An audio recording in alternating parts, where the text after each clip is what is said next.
नमो नमः मित्रों। आज हम संस्कृत के दसों लकारों के बारे में चर्चा करेंगे तथा ये दसों लकार आपको आसानी से कैसे याद हो जाएं इसके बारे में भी चर्चा करेंगे। तो मित्रों, आप स्वर और व्यंजन पढ़े होंगे। यहाँ पे हमने हृस्व स्वरों का प्रयोग किया है। आ, ई, उ, ए, ओ और री का। अब हम इसी से अपने दसों लकारों को निकालेंगे और ये हमें आसानी से याद रहेगा। यदि भूलेगा भी तो भी हम इसको एक बार समझेंगे तो हम कर सकते हैं। तो देखिए मित्रों, पहला लकार हमारा है लट लकार।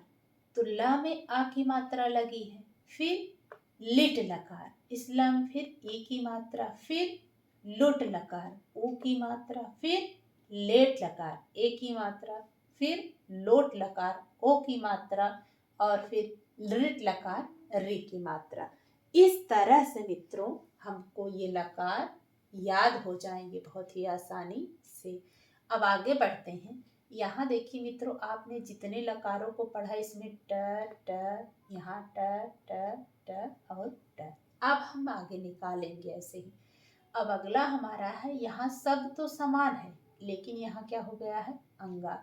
तो लंग लकार, लिंग लकार, लुंग लकार और लृंग लकार। मित्रों, लेट लकार का प्रयोग वेदों में होता है, इसका आप ध्यान रखिएगा क्योंकि यह परीक्षा में प्रश्न पूछा जा सकता है। तो लेट लकार का प्रयोग वेदों में होता है। मित्रों, वेद, पुराण, उपनिषद आदि की किताबें बहुत मोटी मोटी होती हैं और हमारे बाबा दादा लोग क्या करते हैं, इसको लेट कर पढ़ते हैं।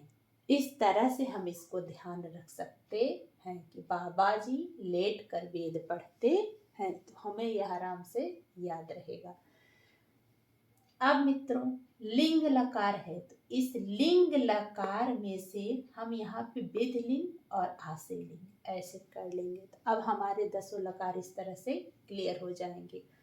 तो पहला लट, फिर ध्यान रखिएगा ई की मात्रा लगाना है, फिर ऊ की, ए की, ओ के और री की। इस तरह से आप दसों लकारों को आसानी से याद रख पाएंगे।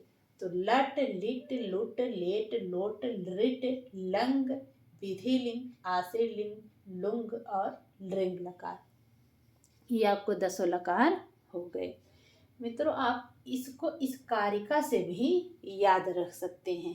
यह हमारी कारिका हो गई। लट वर्तमाने, लेट वेदे, भूते लुंग लंग लेटस्थता, विधि आशीष, तु लिंग लोटव, लृट लुट लृंग च भविष्य। मित्रों, यहाँ पे हमको भूलने लगता है अक्सर। देखिए, पहला री ट, फिर लू ट, फिर आगे मित्रों यहाँ अंगा हो गया है लिंग, अर्थात यहाँ से मात्रा की शुरुआत हुई, यहाँ पे खत्म हुई। तो इसको आप ऐसे ध्यान रख सकते हैं। इस कारिका से भी आपको दसों लकार याद रहेंगे। अब मित्रों, हम थोड़ा सा आगे बढ़ते हैं।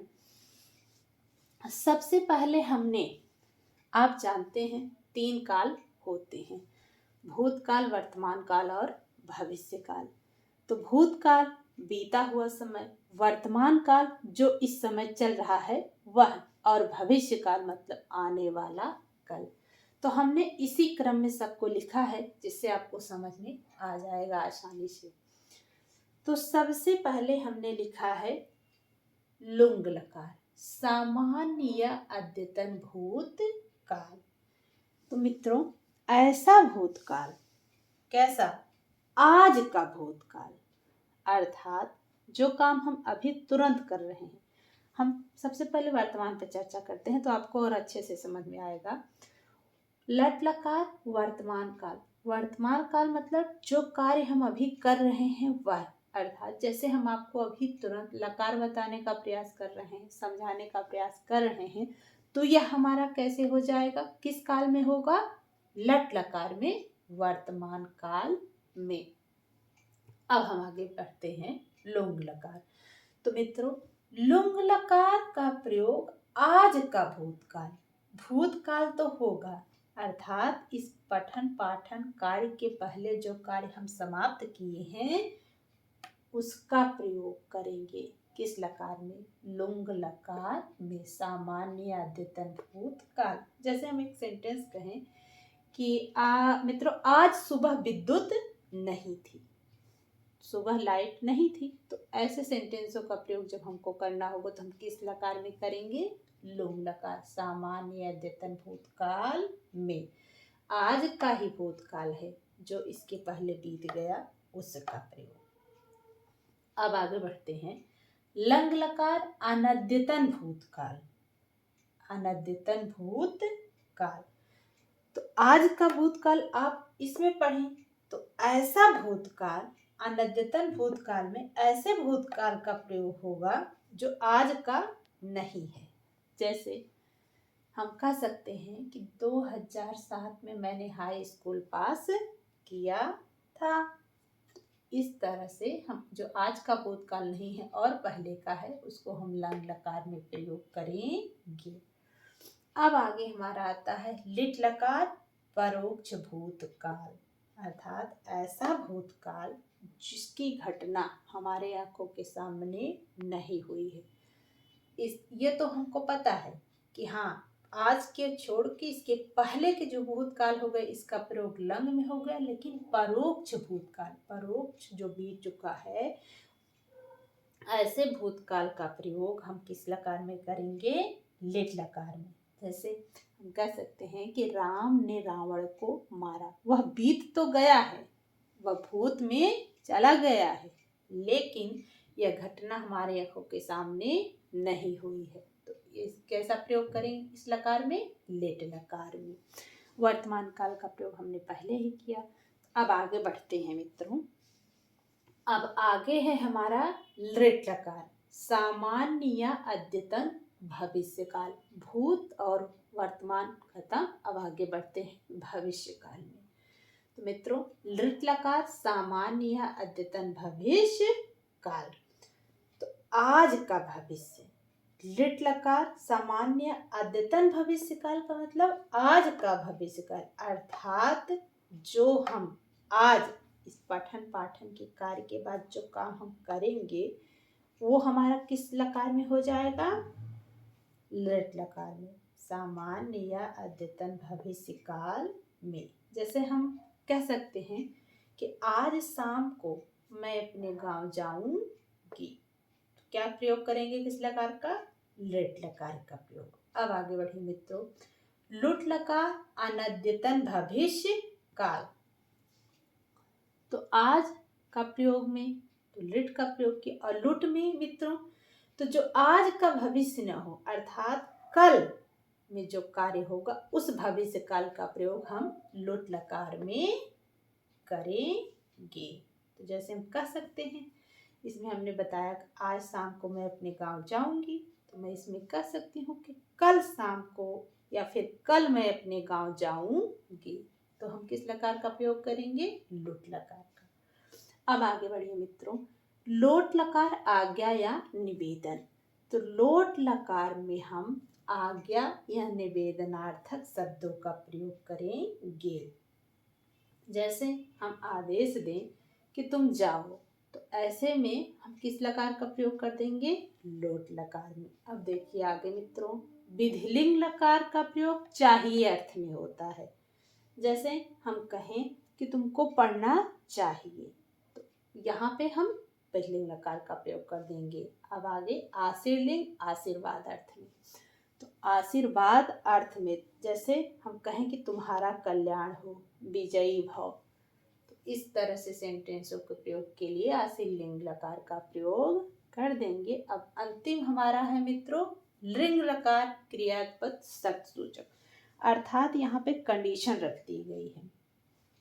जैसे हम ये कहें कि यदि बारिश होगी तब फसल अच्छी होगी, तो यहाँ पे कंडीशन रख दी गई है, यदि बारिश होगी तभी फसल अच्छी होगी।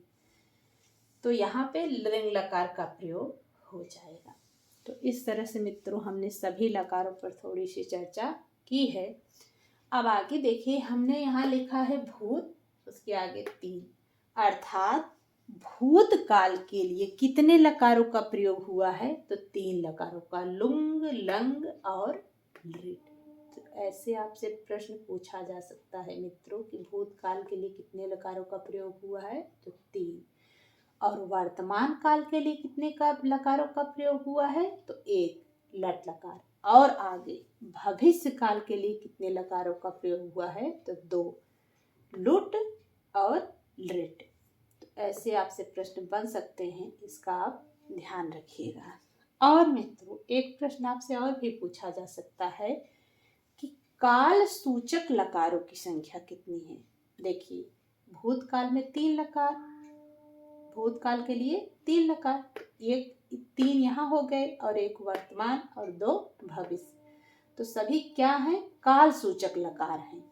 तो देखिए सभी में भूतकाल भूतकाल भूतकाल, वर्तमान काल भविष्य काल और भविष्य काल। इस तरह से कुल मिला के काल सूचक लकारों की संख्या कितनी हो जाएगी? 6। 3 2 5 1 6। और मित्रों आगे देखिए, तो आपसे एक प्रश्न दूसरा भी बन सकता है कि दशा विशेष सूचक, अर्थात यहाँ पे सभी दशाएं दिखाई दी गई है, कंडीशन दिखाई दिया गया है। तो हमसे ये भी प्रश्न पूछा जा सकता है कि दशा विशेष सूचक लकारों की संख्या कितनी है? तो 4। 6 आपको पता है, 4 बचते हैं, लकारों की संख्या 10 है, 6 आपको पता ही हो गई, तो 4 बचे, तो दशा विशेष सूचक लकार की संख्या हो गई। तो इस तरह से मित्रों आप सभी लकारों को याद रख पाएंगे और थोड़ी सी चर्चा इसमें हमने कर दी है। अब मित्रों जैसे आपके सिलेबस में लकारों की संख्या तो 10 है, लेकिन टीजीटी के सिलेबस में 5 ही लकार रखे गए हैं और उन्हीं का धातु रूप आपको याद करना है। अब अगले वीडियो में हम धातु रूप आगे बढ़ेंगे। मित्रों यदि वीडियो पसंद आया हो तो लाइक शेयर सब्सक्राइब करना ना भूलिएगा। धन्यवाद मित्रों।